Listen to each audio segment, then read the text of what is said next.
But okay. Holy moly, layer 5 down and everything. Not too shabby. We also finally have shields just about at that 15 mark.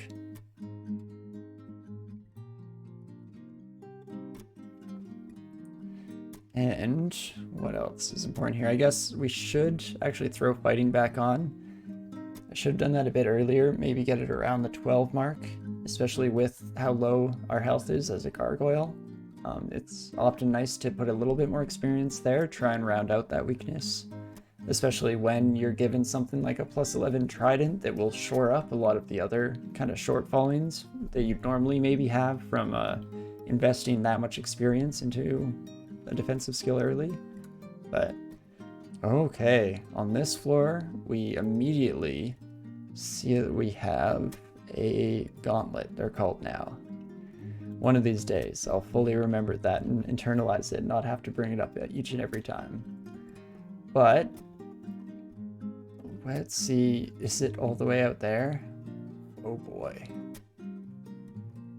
Interesting. So, if I take a quick peek upstairs, I just wanted to see where the other downstairs are on this level. They're really close. Okay, so I'm gonna pop up, pop back down. We're hoping to not get these stairs. Dang it. Should be fine. With magic mapping, we're still pretty in a state that's pretty advantageous, I guess is what I was gonna say, but immediately see that there's just a horde of enemies out here, eh?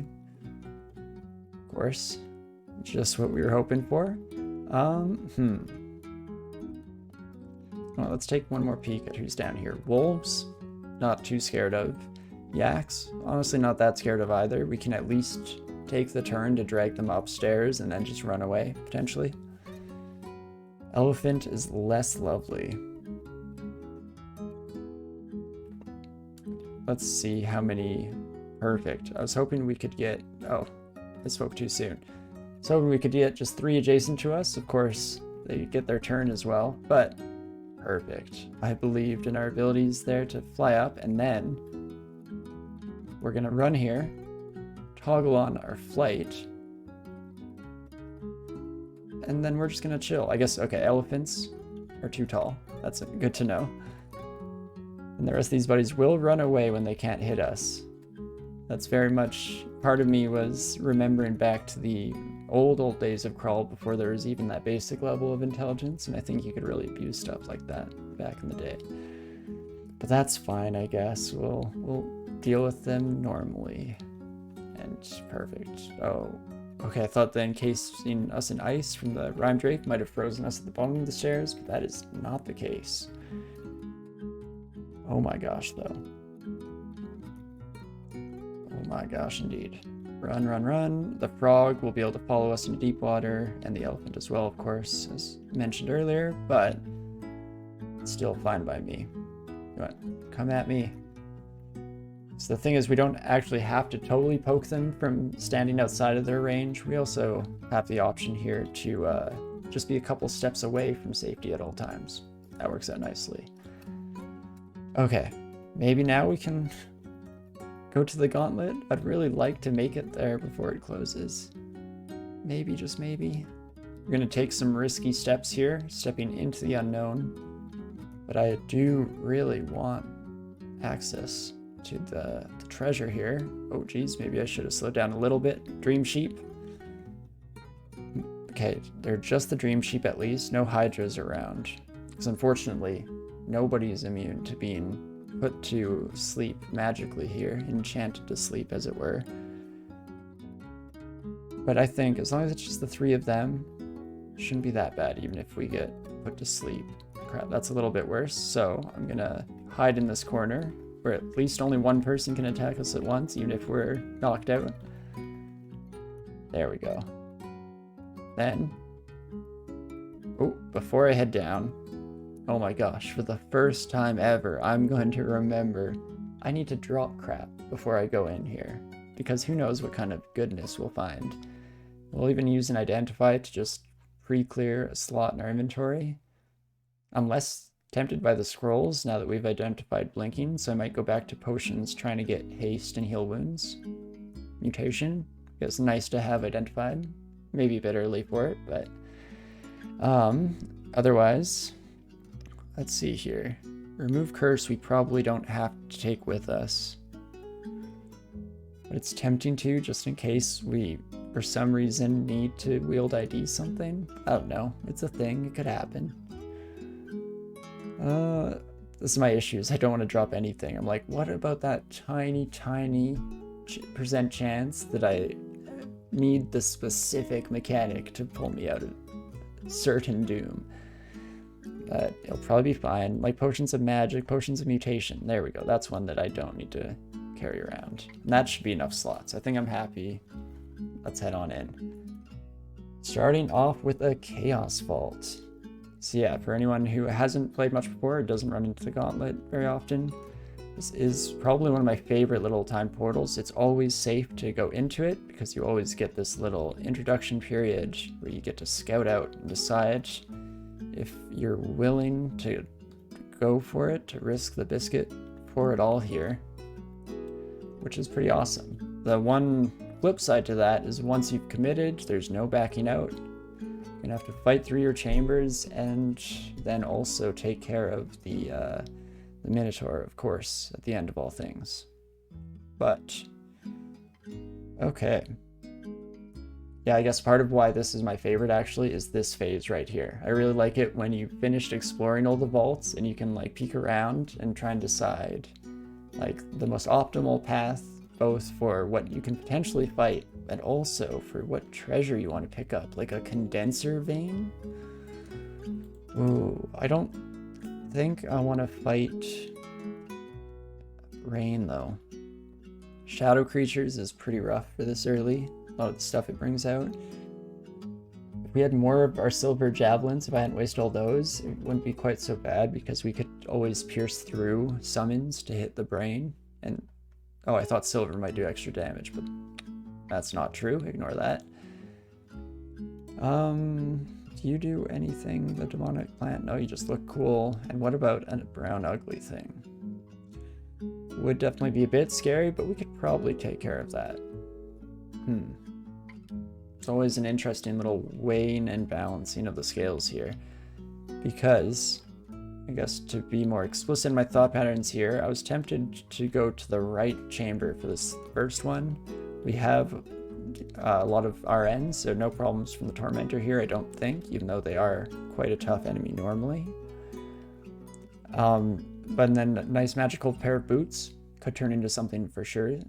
The only downside to that is that this beautiful vault also has magic boots. So I could go for magic helmet here if this vault wasn't so scary. I don't think I'd ever go into a mutator vault this early in the game. But we have this magic helmet as well.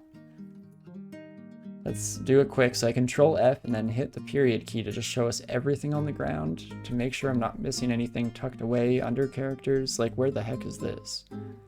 Interesting. Amulet and potion of mutation. What is sitting here? Death scarabs. It's scary. I mean, we do have good RN. But these buddies are just scary because they are in groups here. And take a quick peek, just make sure a spectral boulder beetle. Eesh. Helmet looks hard to pass on. You mean this artifact one? Oh, definitely. And a scroll of blinking as well. Like, as long as we don't have to use a scroll of blinking just to survive some of these encounters, that's a little too tempting. Give up. I mean, this middle chamber is going to be tricky for us, don't get us wrong. We don't have fire resistance, unfortunately. Paid for that on a couple of different levels so far this game already, weirdly enough. But I don't think I can turn down a gauntlet here.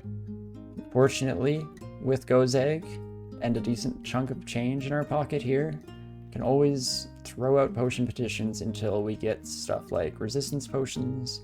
For the final fight against the Minotaur themselves, I'm definitely angling for, I really want invisibility. That's the go-to easiest way to beat the Minotaur at the end of the gauntlet here. But I think let's just dive right into it. So we're gonna start off in this chamber. Feel pretty good about that. Yeah, seems pretty solid here. I mean, things could really go downhill with terrible dice rolls, but there we go. Looks like it went about as expected. Definitely pick up the new fancy pair of boots. Please be something beautiful. And +2 boots of running. Beauty. Okay, so that's pretty huge. Definitely want to make it out of here now. Oh gosh, I didn't realize there was a fire crab in here. That's scary.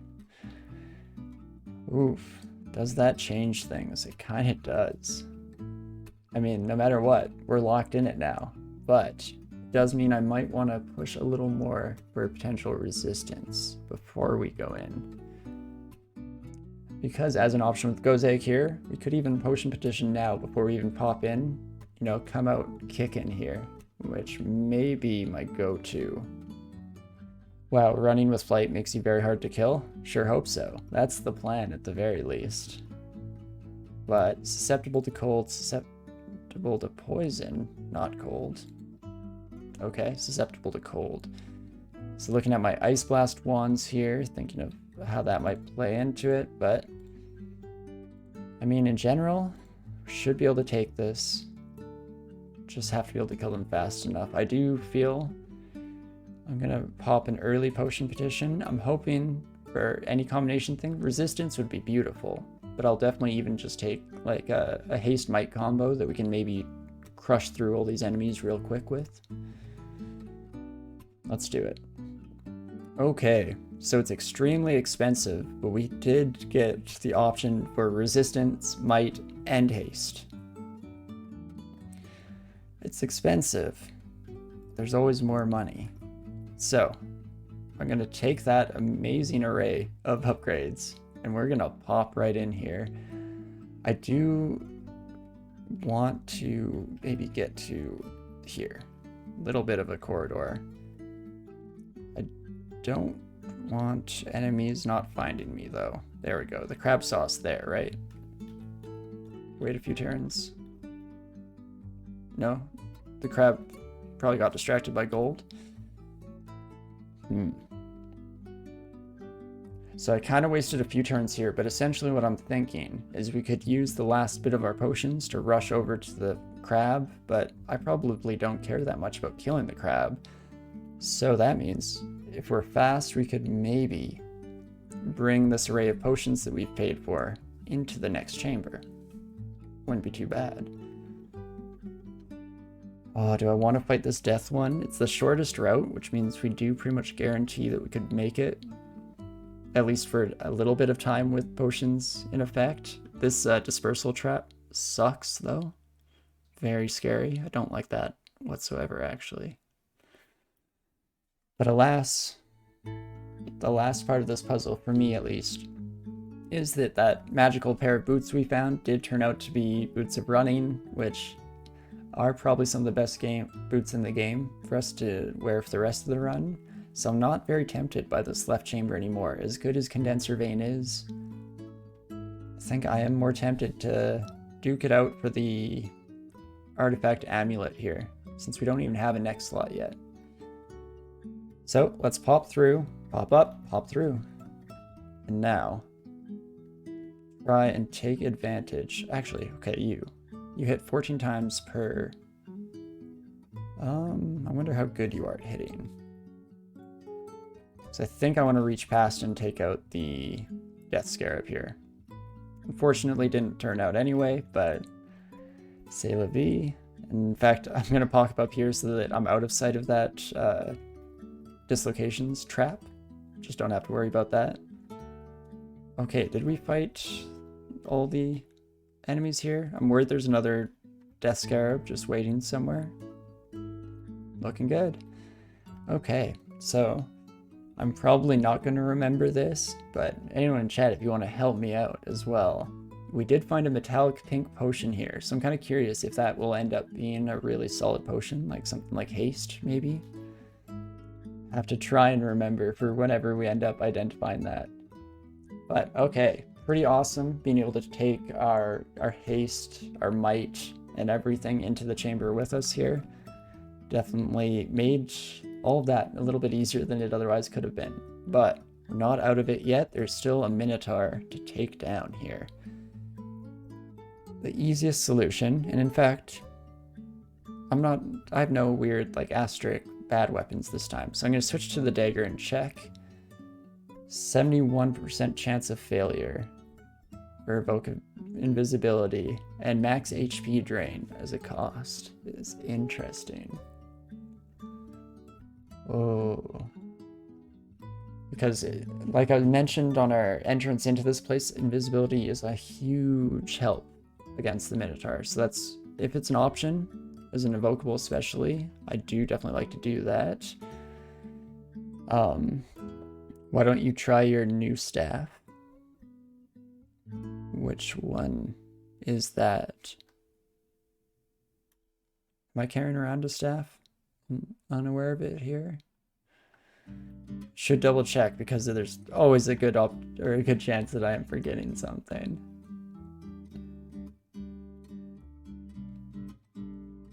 If you're just talking about our new stuff, that's a good point. Maybe I should. Do you know what? I think I will. I'm hoping we don't get noise. The -7 helmet. Oh lord. Tubluxed. Invocable, invisible, and strength +3. Oh yeah, you were talking about our stuff, Alec. Yeah, perfect. That is a great suggestion, and we'll do so. What an interesting helmet. I got really excited seeing the egos, and then that -7 really puts a shock through the system here. And wow, what a themed gauntlet we got. Both of the items have downsides mixed with upsides.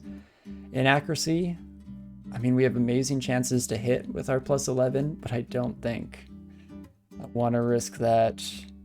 And unfortunately, yeah, the helmet, it could be nice for the future for sure, especially if we get invisible, evocable, and a ridiculous amount of AC, like maybe if we have more than we need. But at this stage, yeah, -7 is a bit of a deal breaker for me, but maybe we'll carry it around just for fun. It helps that it didn't look incredible on our sprite here, otherwise I may have been tempted to keep it regardless of optimal play. But, okay. We could go for another potion petition. Aiming for, yeah, invisibility would be ideal. Would love it. But I'd be totally happy, of course, with some combination of haste. The main issue with the Minotaur is those javelins coming in at you, right? When you open the door here, you're immediately going to get a face full of javelins. So, let's just not worry about it. Save ourselves some stress. We'll potion petition here. Got tons of healing opportunities, but just haste from the list that I was hypothesizing over. But honestly, I'll take that. I'll drink a might potion of my own, since I'm often not taking those. And then, oh my gosh, the Minotaur, as the obsidian axe. That's fun. That's real great. So javelins might actually be preferable to duking it out face to face with this buddy, contrary to how I usually would play this. I don't want to throw anything at him because unfortunately he's over deep water and we'd lose all that goodness. Boomerangs accepted, of course. Can always yoss a boomerang or 4 here. You didn't want to use your evocable invisibility. No, I don't think so on the 71% chance to fail. I guess, does it do the max HP drain even on fail? I assumed it did. I assumed that was their way to try and counter. Because I know in 0.25, everyone was just, if you have the option for stumbling like crazy. Evocable invisibility. You should always take it. Like it's kind of to use a kind of trigger word for the DCSS community. It's a no-brainer. So I was curious. I thought that was how it worked. Definitely let me know if I'm wrong. But regardless, I thought now we'll go in with our first roll here. And then I'm going to test out the boomerang. We just want to soften this buddy down. Are we about to go to axes? It is always tempting with the obsidian axe showing up, but the obsidian axe is scary as all hell to use. You're guaranteeing that you are going to have to go into each and every fight, and there's no retreat anymore. Definitely changes things up. But did another potion petition here. Was hoping for a quick heal, maybe that invisibility we were looking for earlier, something like that. Unfortunately, not so lucky, but it's pretty cheap to get the heal wounds and magic, so we'll go with option B there. Just top off on our health. Get this buddy to see us. All right, he's not over water anymore, so let's bring out our one silver javelin. Die. Beautiful, it did all the work in the world. You know what? Went to the poison darts, but I don't think that's gonna work for me. Almost out of boomerangs. It sucks because javelins are painful as all get up, but that obsidian axe is painful as all get up. So let's think about this. Like, look at this. Look at how long this description is for this buddy. That's not even a little bit fair.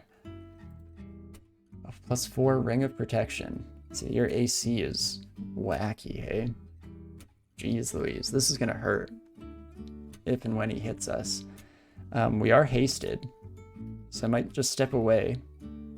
Hey, would you look at that? I was ready to just keep doing little shuffle step stab, shuffle stab, but that worked out really well. That Minotaur is buffed up real good. Yeah, no kidding, for sure. I mean, beauty of the situation is I immediately take off my Ring of Stealth, and we get our own +4 AC. Love to see it. We will take the Obsidian Axe, regardless of whether we end up going with it. Because anytime I see an unrand art in this game, I gotta pick it up. But let's take a peek there at what all we picked up at the end here as well. It seemed like mostly consumables. More enslavement charges, more flame charges. Not great. Hey Psycho or Kaiko, how's it going? And thanks for the follow as well. That means a lot to me, that's awesome. You know, let's drop our boots here. It is going really, really well. Love to hear it. It's always what you want to hear when you ask that question. Just got your first 2 wins today. That is a thing to be happy about and celebrate for sure. What was your first win? I guess what were both of them? Well, I'm asking, because that's always an interesting thing where you start out. Also, do you hear the Folly Bridge music in the background? You do indeed. It is probably my favorite soundtrack to set up in the background of things. Homework or gaming. Kind of works for everything. But, okay. You used to be one of the top Polybridge players. That's really cool. Do you have any history in engineering, or did you just have a pretty good handle on the game itself?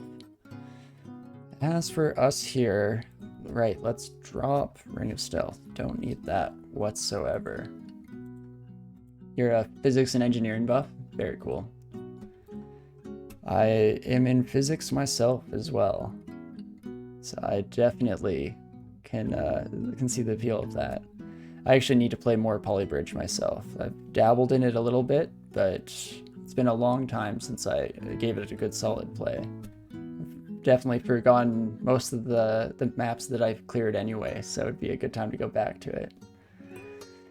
I don't know what else we can drop here. I guess Wand of Enslavement charges, it's been pretty dang low chances to hit anything, so let's not worry about that.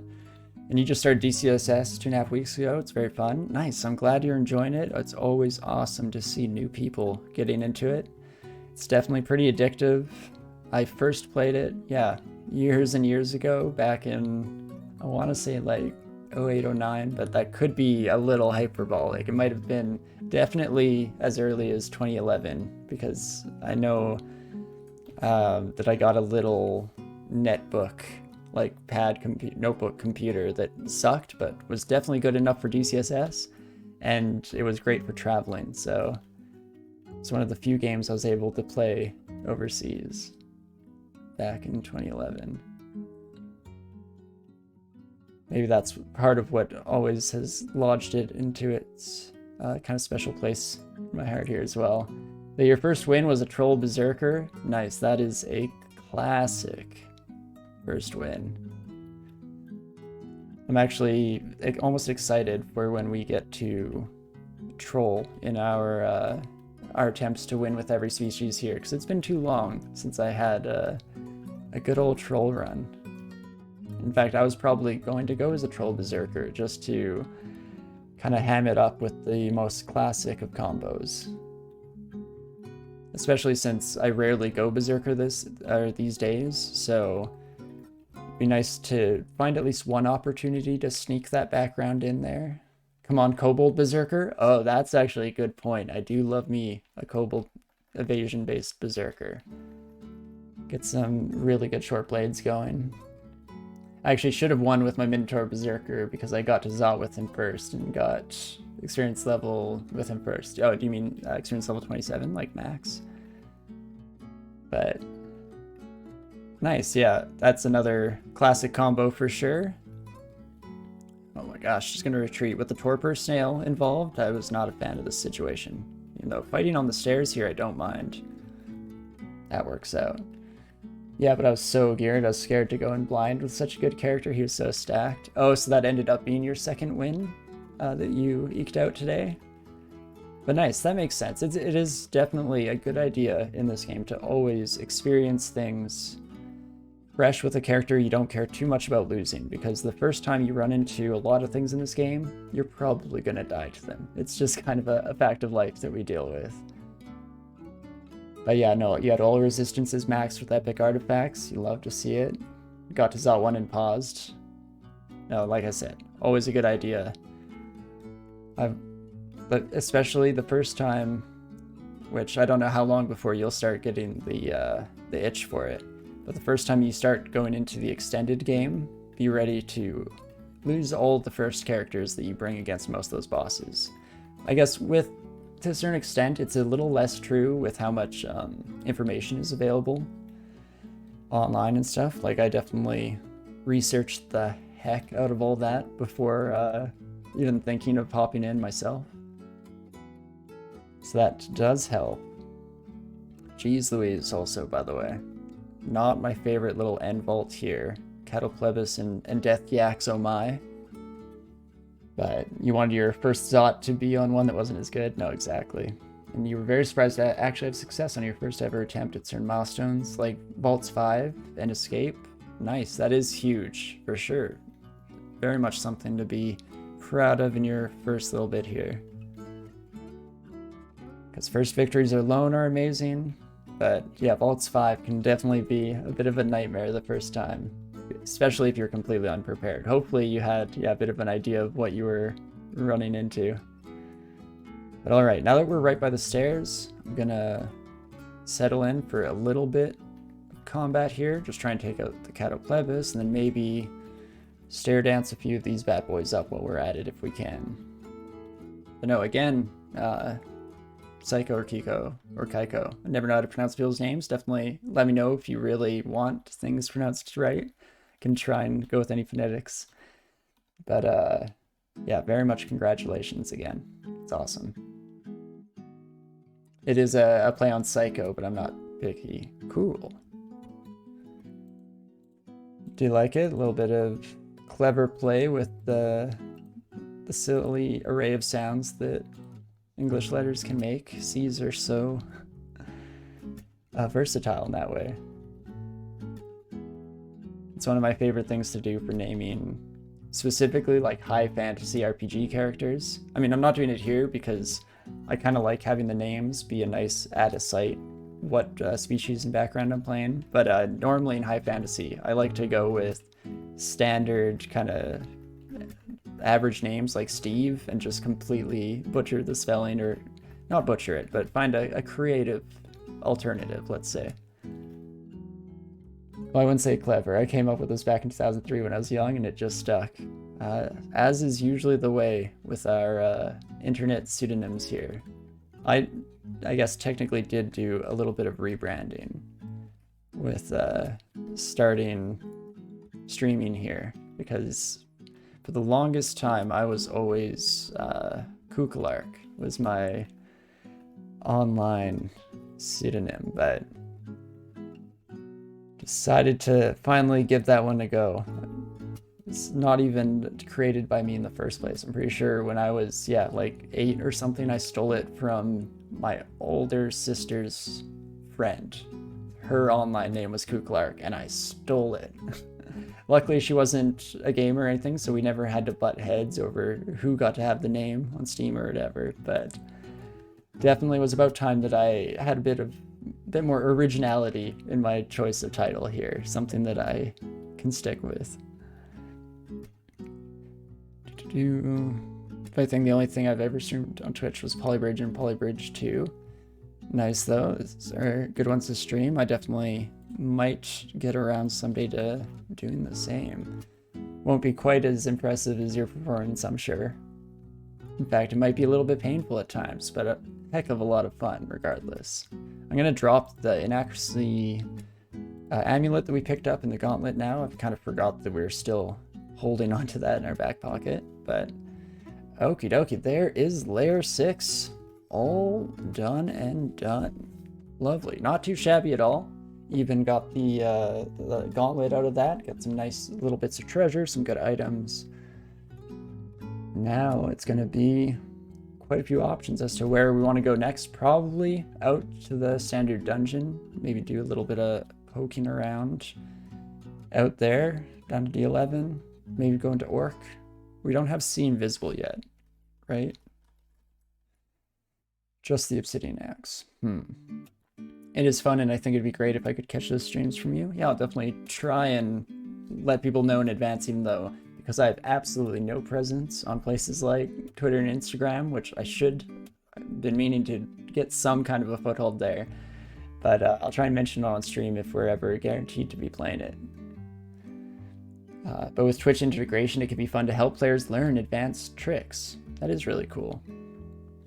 What kind of, integration does Steam have for that game? I haven't actually seen too much of that, the Twitch integration side of things there. And do I have Discord? I definitely do. No, it's a mainstay in these quarantine COVID times. It's been a lovely tool and resource for keeping connected with people, for sure.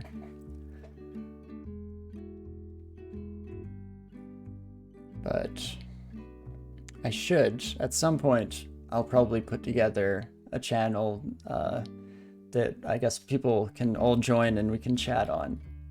Even though I'm gonna have to relearn some of the moderation side of things there. But it would be nice to have a bit more of an open line of communication. I guess that would kind of solve the problem of not really having too much of an online presence myself.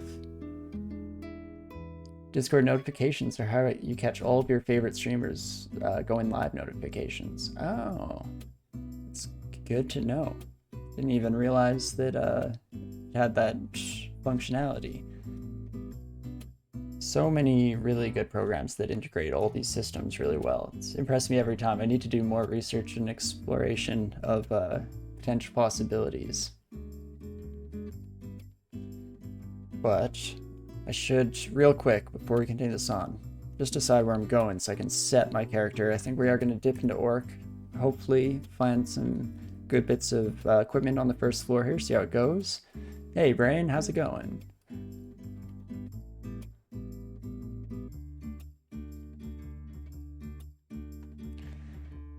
Yeah, Seika, I'll definitely, maybe at the end of the stream here, can work out some Discord stuff. Figure that side of things out. But here we are. Let's hope that our entrance into Orc doesn't go too badly here. Definitely have positive feelings as long as we don't run into too many bad uniques. Nothing down here should give us too much trouble. We do always have to keep in mind that even though it's not quite as crucial as it was in the very early game, we are still dealing with a gargoyle. We still have reduced max total health. Let's be careful of priests, because they're scary as all heck. But as I speak, we immediately get sucked into a shaft, which definitely will make things a little more interesting here. I feel like Trog is such an OP god after your victories. I definitely agree to a large extent. I think one of the really nice things about Trog is just the sheer number of answers to problems that you often run into. Specifically, Trog's Hand is actually probably one of the best invocations in the game. Yeah, the will plus exactly, and the regeneration is absolutely incredible. And then on top of that, if you ever find yourself in a situation where you need a little bit of extra help, Brothers in Arms is such an easy, like, one-stop shop panic button for all your needs there. So definitely is a pretty solid god.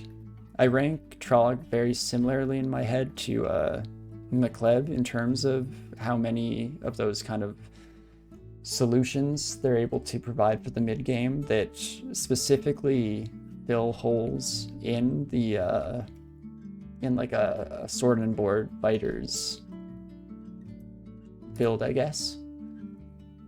But consistently being able to avoid going to the abyss, I don't know how to play without that, honestly. Hey, just watch us for a few rounds here, because it seems like we're consistently getting runs with absolutely no willpower items and just struggling to do our best. We have, I guess, been quite fortunate on the flip side of that, in that we've rarely been abyss just out of sheer luck, using javelins to take out the tricky guys here, by the way, just in the background. But been managing to get quite lucky, fortunately, but that's definitely a huge problem for me. The scariest resistance to be short on, for sure. And get really mad, win. Yeah, we'll do our best. And I actually played my entire Troll Berserker game without using Brothers in Arms a single time. Just realized that. Wow. No, that's definitely not the most common result. So congrats on that. I mean, if you didn't have to use it, then no harm, no foul. There's no reason why you should or have to use anything in this game. It's like ending with extra consumables in your pocket. You can just kind of smirk to yourself and be happy that you managed to make it by without having to resort to that. But it can definitely be funny in general, how something that can be such a crucial, like, crutch, or even just the most, like, important role in a run can be completely forgotten about and ignored in the next. Totally depends on how RNG sees fit to dole out your story to you as you make your way through the dungeon here. So this is a little bit scary, but we have Boots of Running, so I'm actually going to just dodge around. We're just going to skedaddle around. Now that we have a full explored level at our back here, we're going to be quite cheatsy about this. Should be more careful about this, making sure I'm just slide, poke, move, poke. I wish there was a PD meter you could actively monitor, or a stat that went from 0 to 100, right? It was a little more apparent than the pips, because it definitely can be tricky sometimes. I guess before that you mentioned that you spam Trog's Hand a lot for the regens. Probably rarely had enough piety for BIA, Brothers in Arms. That's definitely fair. I find that I'm often, at least back in the day when I used to play a bit more Trog, I think I did undervalue Trog's Hand a little bit, and Brothers in Arms was usually where I'd start spending all my piety in a mad rush. Because I haven't played too many Berserkers since I feel like I've gotten slightly better at the game, or more consistent, I guess, to get better clarity on it. So I should really check them out a bit more and put my money where my mouth is. Maybe we'll end up doing 2 Berserkers on this win with every species playthrough. We could do a Berserker Troll and a Berserker Kobold. Could be fun. Might be kind of fun to do a Spiker, a Stabber Kobold as well. Maybe that's what will get Uskaya going like mad. I'm definitely interested in that. Also, I have an unexplored stair, eh? Right, because this is Gastronaut level. Also, anytime I go through D8, I should make sure I'm not flying, because one turn of me flying and Gastronaut hitting me with the airstrike, I feel could kill me. I could be wrong about that, but I think that that's true potentially. If you run with the troll, you went with the trope of really obscene HP and regen, almost 400 HP without Berserk and 5.5 regen. Definitely sounds pretty huge.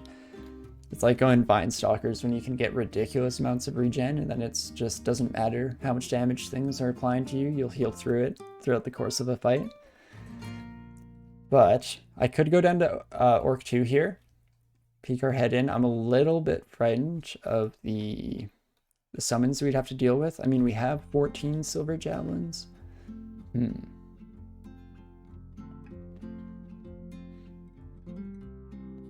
Could be nice. I should have taken a better look at that armor shop too. I looked at the artifacts mostly and kind of ignored everything else. So I'm gonna head back down. Just do a quick find maybe to solve that. Can I see what you have available? No, we'll run over, that's fine. The shops, they're so valuable.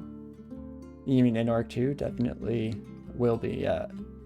That's why I'm tempted to head off to Shoals, because I kind of just want more javelins. But, let's see. So we have Chainmail of Cold Resistance. That's what we're wearing now, but better. That's definitely something that we should have noticed when we first peeked into this. Gives us a lot of RC, which we don't really need. Don't want to spend too much money and then immediately run into another shop that we'd rather spend that on, but would you mind opening your item inventory so you can see gear? Definitely not. No, it can definitely, especially if you have more experience playing on web tiles and stuff, I'm sure this view means a lot more to you than just the sprite inventory on the side. Yeah, we'll do a quick scroll through of all of our crap that we've just been ignoring for the most part. I'd say that that's fairly consistent through most of my Gargoyle runs, is I ignore my inventory for most of the run and then end up not really needing most of it. But why not the plate armor? I am not a huge fan of the harm ego here, so unfortunately I'm going to be sticking away from that for the time being, just because I'm not fully comfortable with it. So while we're streaking, I'm not going to test my metal against something unaware, but oh, there's this plate armor here too. It's harm upon removal, isn't it? So this one, I believe, let's actually do a quick check here, just to, always important to check my knowledge on the game, because you never know. But no, it increases the damage dealt and taken. So yeah, the increases damage taken is the part that I'm worried about. At some point, I will throw a run in with harm just to finally give myself that knowledge, but for the time being, I'm happy to be ignorant and alive. Also though, I bought this chainmail of cold resistance, but there was this +3 plate armor just sitting on the ground, just chilling, and that's more what I'm interested in. Get some really nice GDR, just like you were mentioning there, Psycho. And we don't need the cold resistance either. It was the other side of that, I guess. Mine just immediately blanked out mid-sentence. Never great when that happens on stream. But that's pretty solid. Have a nice amount of AC. I think, though, I'm going to stick to the plan here. And we're at least going to dip our head into shoals. The nice thing, again, about being a gargoyle is one of the disadvantages that you normally run into in shoals is the amount of water around, but with permanent flight, not so much of a problem. Also, we finally got back to this helmet, so, gonna do a little bit of fashion here. The full Pharaoh mask, kind of like the yellow, we're wearing like gold shoes, gold helmet here. It's not horrible. Outfit isn't totally great though, things are kind of clashing all over the place. Versus this helmet, and I'm sorry we're spending so much time on this, but it's very important that we get our style right. But this, we're looking pretty knightly, pretty stately in this gear. Let's try that out for a bit, just for funsies. Hopefully I remember to drop the random helmet that's in my pocket instead of something actually necessary. Oh, okay. I didn't see this winddrake upon coming down.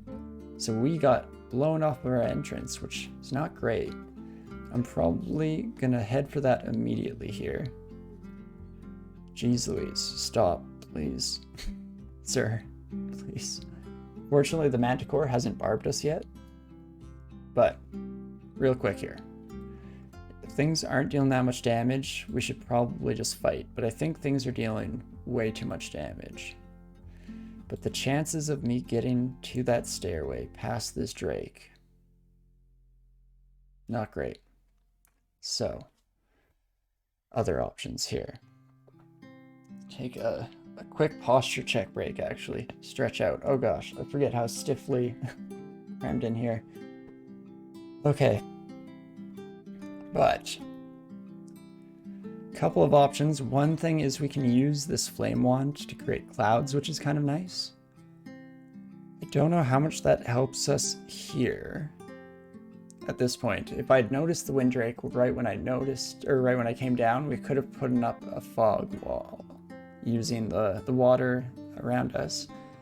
But as is, I think as long as we don't get mesmerized, which nobody can do. Okay. Oh, and we don't get barbed. I guess that's kind of part of it. Oh, do you want deep water? Maybe helps me. I don't actually think this is true, but okay. Interesting start here, but we managed to take out the Windrake, which is all that really matters. We can easily get rid of that confusion with the plentiful curing potions we have, and there we go. Now we're just totally safe to run back to the stairs, Windrake out of the picture.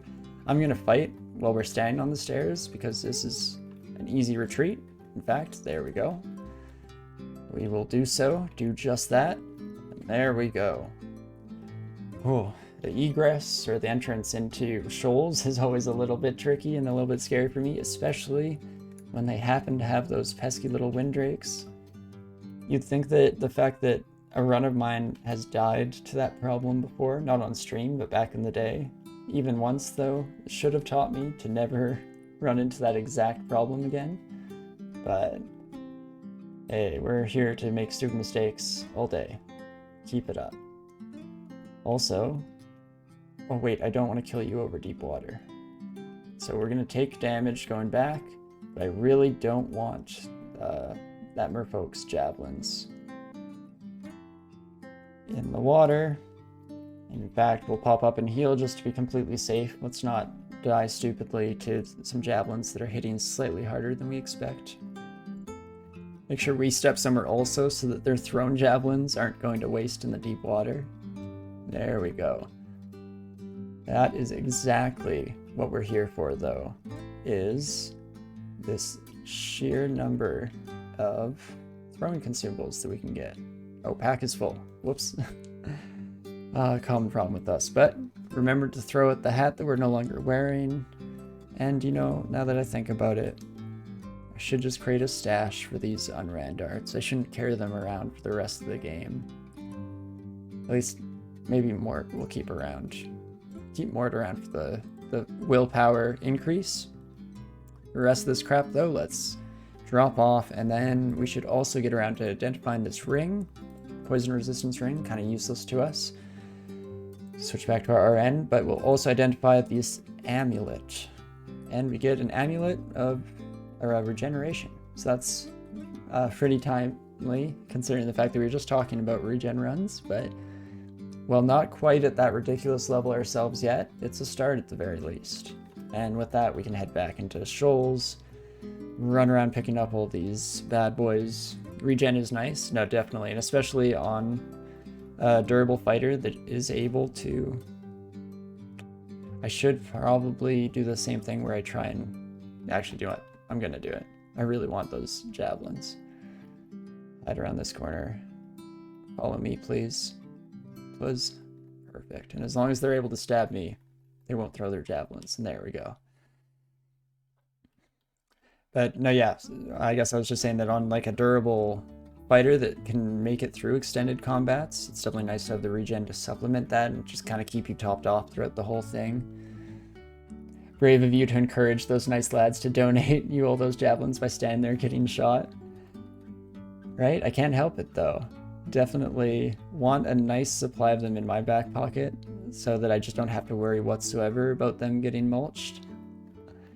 And as long as I'm not one hit away from death, I'm happy to take some hits. You know, give them some shooting practice as well, right before they die, so I don't know how useful it will be for their future, but it's something, I like to think. You know, we're good people. Those javelins hurt? Yeah, they definitely do.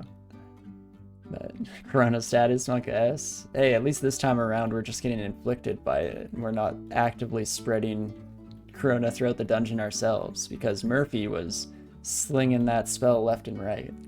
It's our only source of seeing visible for the longest time, so we were just the worst kind of vector down here in the dungeon. Closest you probably came to death on your troll run was javelins and shoals. That definitely sounds about right. Wouldn't be the first time heard that, and it probably won't be the last time you deal with that either. Especially these javelineers are super... I don't know, you can go through a few fights with them, having no problems whatsoever. You think that you're all solid, and then you face one with like a really good, well-enchanted trident, and they're... oh my gosh, we were just talking about these speary things. Javelins, that's what they're called. Wow, brain got real stupid there for the moment. But with the combination of those, they deal ridiculous amounts of damage. For sure. And you had 0 range stuff, that definitely attributes to it or goes in. And didn't have a good shield. Yeah, because the one thing I wish that we did have going into shoals, always, is the reflection ego. Because as soon as you have that, yeah, javelineers are gonna kill themselves half the time. Which is definitely a thing of beauty. And I much prefer it when they have boomerangs instead of the javelins, especially since I don't mind taking these boomerangs myself as well. In fact, maybe I should be using throwing a bit more. I kind of forgot how much skill training we've put into it. Probably deals decent damage. I know I just missed that merfolk over and over again. Really not selling my point there, but I'm telling you, really nice damage on all that throwing. But I want to take an opportunity to hop into our skills here, and it's been a little too long since we reconfigured. I think I'm going to get armor, our kind of third defensive skill, going a little bit here. Fighting, I'll leave on for a little bit. We'll wait till we hit over 100 health, even though it's not necessarily directly correlated, even though fighting does give us extra health. Levels obviously do the same, but it's nice to set some arbitrary benchmarks. Oh boy. Man, the worst thing I've had happen to me so far was the fact that I picked up the plus 27 layers Havoc on a troll. Definitely brutal, yeah. I've only found that unrand art in one game so far in my years of playing. I don't know which edition it was added into. I guess that does kind of play into whether that's an impressive statistic or not, but that is quite sad. The classic beautiful irony of most DCSS runs. It's always going to be a Phalid. I'm not sure how to pronounce that one, but I guess Felit probably, right? Because is it root word feline? Maybe? But always, yeah, going to be playing those buddies when you find either the Hauberk or like Crystal Plate. But was it really good when you used it? It was pretty solid, especially since I found it really early in that run. But I definitely ended up switching out, having to take like a big down side in the AC number just for resistances in my other slots. So it's a fun item and it's really cute, but I do find, unfortunately, it's not going to be kept around in most runs for very long. Also, gosh darn it, Windrakes are a pain in the butt. Made sure we stopped flying there as well because I do believe they have airstrike. I meant to check when I opened their page. Kind of just assumed I read it there for whatever reason. Brain's on full autopilot. Oh, here we go. Now we can check. Yeah, they can airstrike. I thought I got hit pretty hard. So let's run back, stop flying. It's good practice to get used to taking off the flying toggle for these enemies for sure. I just searched it and realized it takes slots for multiple pieces of equipment. Yeah, so that's the one kind of trade-off you get. It has for that plus 27 you go, which is pretty awesome still, don't get me wrong. But I believe it takes every slot except for helmet, every armor slot, I should say. You can still have jewelry and stuff, but no boots, no gloves, no chest piece. So it does unfortunately get most of its use in the early game, and often by the time you get to later, you're really in desperate need of some of those resistances. You also got the plus 18 Gong Shield ones, really new and didn't use it well, unfortunately.